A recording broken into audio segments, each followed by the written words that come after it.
আমার মধ্যে কি কমতি আছে আপনি যদি আমাকে বলেন আমার মধ্যে কি কমতি। মাশাআল্লাহ আপু, বর্তমানে মাশাআল্লাহ আপুকে সবাই অনেক বেশি পছন্দ করে। আর তাকে পছন্দ করার মেন কারণ হলো তার হেজাব স্টাইল এবং আউটফিট। কি করছে না করছে এখন আমরা একা না, আমাদের কাছে ওর ভবিষ্যৎ আছে। আপনি তাকে মূলত সোশ্যাল মিডিয়াতে দেখা যায় হেজাব এবং মাস্ক পরা অবস্থাতে। ক্যামেরার সামনে যতটাই রঙিন দেখায় সেলিব্রিটিদের জীবন, আসলেই কি তাদের জীবন এতটাও রঙিন? তেমনি মাশাআল্লাহ আপুর জীবনের কাহিনী শুনলেও আপনি কাঁদতে বাধ্য হবেন। মেয়েটা অনেক স্বপ্ন নিয়ে ভালোবেসে বিয়ে করেছিল। বিয়েতে কোণে শপিং থেকে সবকিছুই দেওয়ার দায়িত্ব যেখানে বরের, সেখানে মাশাআল্লাহ অর্থাৎ তিথি আপুই সবকিছুর খরচ বহন করেছিল। কারণ বরের তখন সামর্থ্য ছিল না সবকিছু মানিয়ে নিয়ে নিজের সুখের সংসারে একটা ছোট মেয়ে বাবুও জন্ম নেয়। কিন্তু সেই স্বামী এবার তাকে ছেড়ে চলে গেল, বিয়ে করলো এক অন্য মডেলকে। এত পর্দাশীল নারী তার সহ্য হচ্ছিল না। হ্যাঁ ভিউয়ার্স, চলেন ঘটনার বিস্তারিত কাহিনী জেনে নি।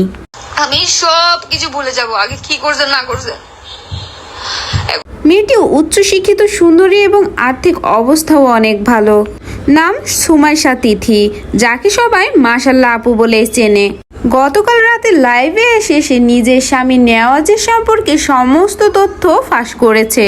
স্বামী নেওয়াজকে সে ভালোবেসে বিয়ে করেছে। বিয়ের পরে বারবার করে চেষ্টা করেছে কিভাবে স্বামীর মন মতো হওয়া যায় এবং কোন কাজটি করলে স্বামী পছন্দ করবে এবং সবচেয়ে বেশি ভালোবাসবে। ঠিক যেরকম মেয়ে তার স্বামী পছন্দ করে ঠিক তেমন মেয়ে হওয়ার চেষ্টা করেছে, কিন্তু সেগুলো পর্দা মেনটেন করে। তারপরেও স্বামী নেওয়াজ পরক্রিয়া করে বেড়াতো, কিন্তু ভালোবাসার খাতিরে স্বামীকে ছাড়তে পারতো না সে। সম্প্রতি তার স্বামী নেওয়াজ সুহি ইকবাল নামের এক মডেলের সাথে পরক্রিয়া করে বিয়ে করেছে এবং সুমাইশা তিথিকে নিয়ে বাজে বাজে মন্তব্য করে ফেসবুকে লেখালেখি করছে। কি কমতি আছে আমি দরকার হলে সেটা চেঞ্জ করে আপনার মন মতো হব। সহ্য করতে না পেরে মেয়েটা লাইভে এসে তার স্বামীর সকল কুকীর্তির কথা এবার ফাঁস করে দিয়েছে। এমনকি সে এও দাবি করে তার স্বামী নাকি তাকে ডিভোর্সই দেয়নি, ডিভোর্স না দেওয়া অবস্থায় অন্য একটি মেয়ের সাথে বিয়ে করেছে।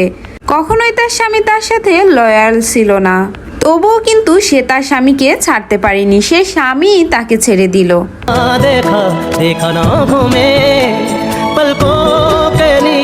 ভালোই হয়েছে, আল্লাহ তাআলা যা করেন ভালোর জন্যই করেন, এরকমই কিছু কথাবার্তা বলে লাইভে এসে মাশাআল্লাহ তথা তিথি আপু।